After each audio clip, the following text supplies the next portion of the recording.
Enache T.A. Gheorghe, major în retragere, a participat ca radiotelegrafist atât pe frontul de răsărit cât și pe cel din vest, după întoarcerea armelor.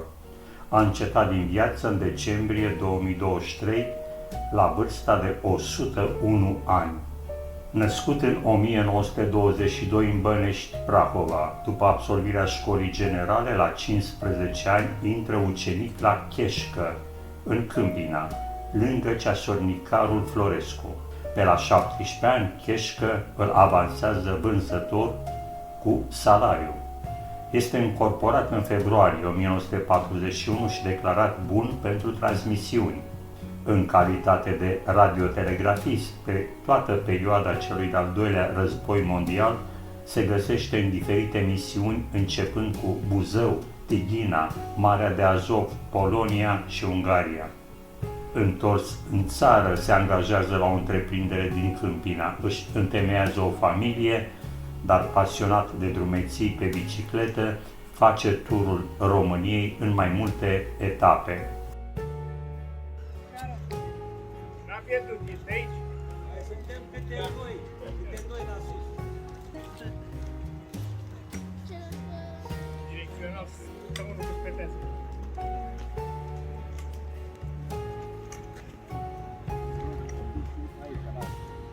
Lângă, de la Pete. Aici lângă domnul primar.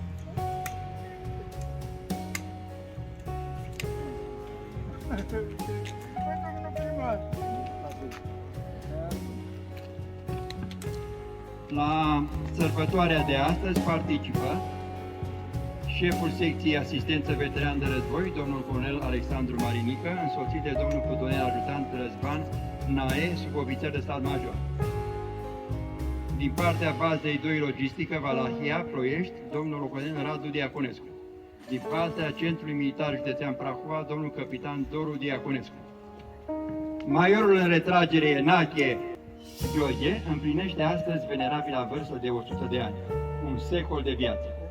Este înconjurat de prieteni și oficialități. Din partea Ministrului Apărării Naționale, de către domnul colonel Alexandru Marinică, șeful secției asistență veteran de război.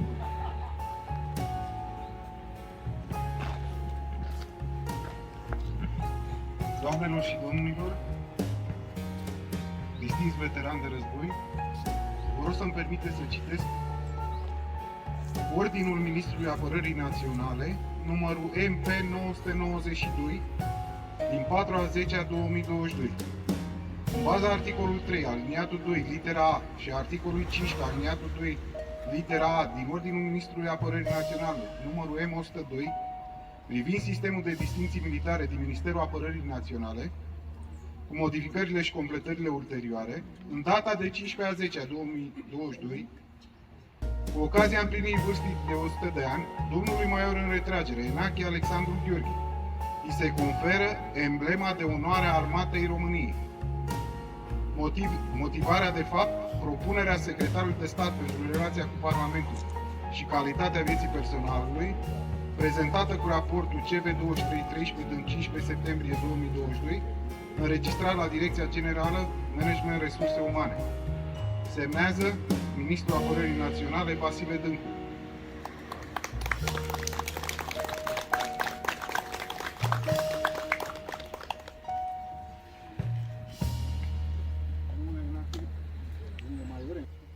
E adevărat, nu a exagerat cu nimic. De la școală mi-a rămas ceva bun. Școala de radiotelegrafiști. Misiunea noastră era numai în morsă, alfabetul morsă, nu era aparatura de astăzi.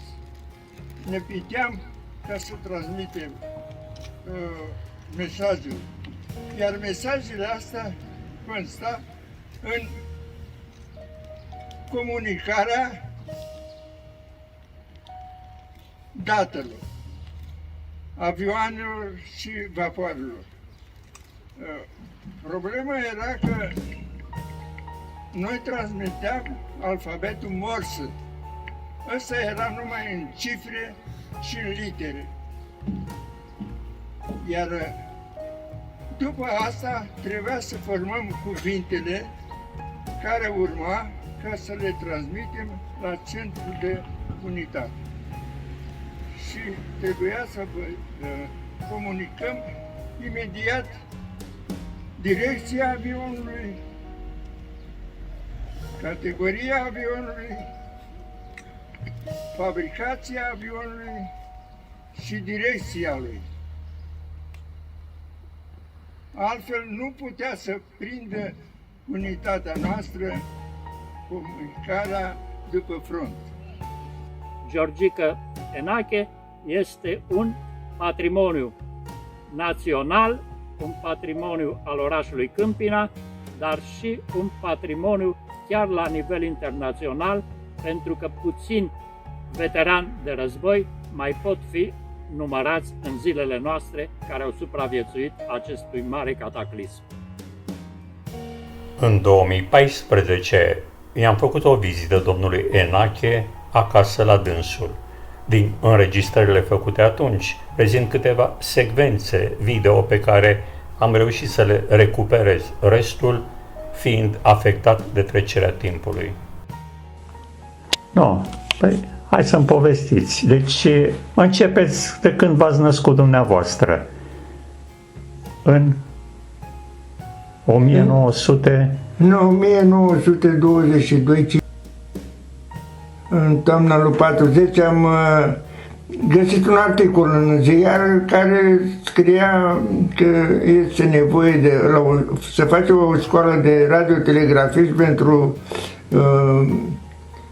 telegrafiști de bord. Eram acolo, am stat în cazare. În ce an? În 40. În 40 a fost Revoluția Legionară. Da. Da. Ne-a ținut în cazarmă acolo. Și ați plecat? Da, și apoi am plecat în aplicație, am făcut pe la Giurgiu, Gogoșari, în sfârșit, pe comunele alea pe acolo, am trecut în 40 peste Dunăre, că era înghețată, Da? absolut înghețată complet, la Tiraspol și am mers până la Stalinu. Până la Stalinu? Nu, Stalinu. Stalino. Pe unde era asta? Pe lângă... Era pe direcția Stalingradului, Morovoscaiei. Și am mers în niște comuni pe acolo, Badoc, unde ne-am instalat posturile de emisie. Și concret ce făceați noastră? Ca radiotelegrafist? Urmăream sistemul de comunicare între aviație și tranșee, adică terestru, pentru a comunica ce avioane trec, când trec, ce tip este, deci undele. Erau foi de staniol, fâșii de staniol care perturbau emisiile. Undele, recepția, da. Totuși reușeam toate. Noi știam și când a intrat, am făcut. În ce an? Păi în 43. V-ați întors în țară? 43. Am venit în țară, ne-am refăcut și am plecat pe... Nu, ne-am dus iar în Rusia. V-ați dus iar în Rusia? Iar până la Adria. Deci ați ajuns în Ungaria. Și ne-am dus până la Miscolț. Și acolo am stat, nu știu, până s-a terminat. Până în 44? Până în 46, 45, pardon. 45. Deci noastră în permanență ați fost pe... Am plecat în 40 și am venit în 45, să fie clar. Da. Deci ați făcut războiul așa, ca lumea, și acolo și acolo. Da. Am și întrebat... Au fost momente critice cu bombardări? Au fost. Păi da, 2 posturi ale noastre până în Siberia le-a luat aia. Era spionajul sau dracului și partizanii ruși, te pomeneai cu ei în spate. Da, a fost necazuri multe, dar nu, de multe ori nu vrei să ți le mai reamintești. Multe au fost toți munții din țara. Da, spuneați că ați umblat Am săptămânal, cu mergeați. bicicleta. Da? Toată țara am fost. Asta v-a ajutat ca să vă păstrați o Toată sănătate? țara am fost cu bicicleta. Da. Am carnețele de jurnalele de călătorie. Da. Și am venit, pe urmă, am venit înapoi la Astra Română, că de acolo plecasem. Înainte de a pleca la aia, am intrat la Astra Română și au fost obligați să ne primească după ce veni. Da. Pe urmă am fost la baza Băicoi. De la Băicoi am venit, am aranjat cu ăștia aici, când s-a făcut blocul, că eu eram șef de depozite acolo și aveam toate materialele pe mână. De atunci ați intrat aici. Da. Și de atunci, da. Deci asta era Am 52 de ani aici, prin 50 și ceva, când s-a făcut ăsta? în 60? 59. 59. 59 eu m-am mutat primul aici. Da? M-am mutat primul aici la Demisol, că eu am dat toată și eu știu cum s-a, că aici nu e grasie, nu e nimic, e o bine izolație ce s-a pomenite.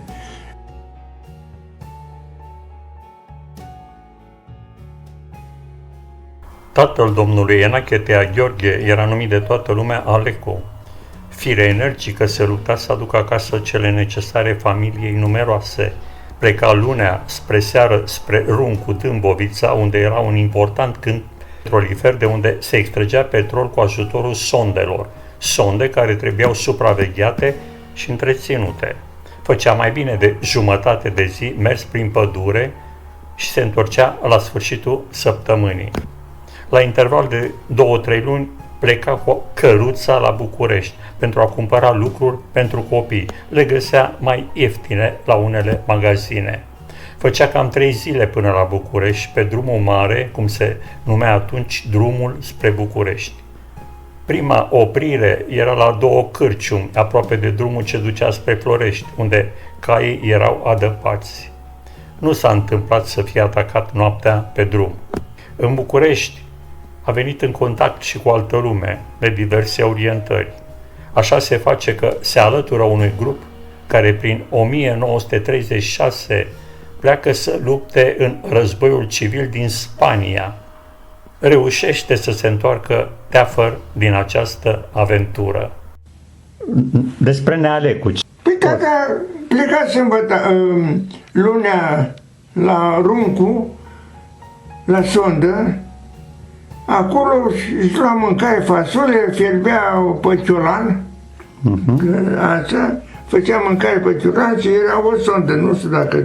Dar s-auzea și la bănuși, că făcea ciu. Nu știam eu să întreb de ce a fost acolo și asta. Nici n-am auzit de Spania. Eu nu, și când eram mic zic, că pleacă la Câmpina.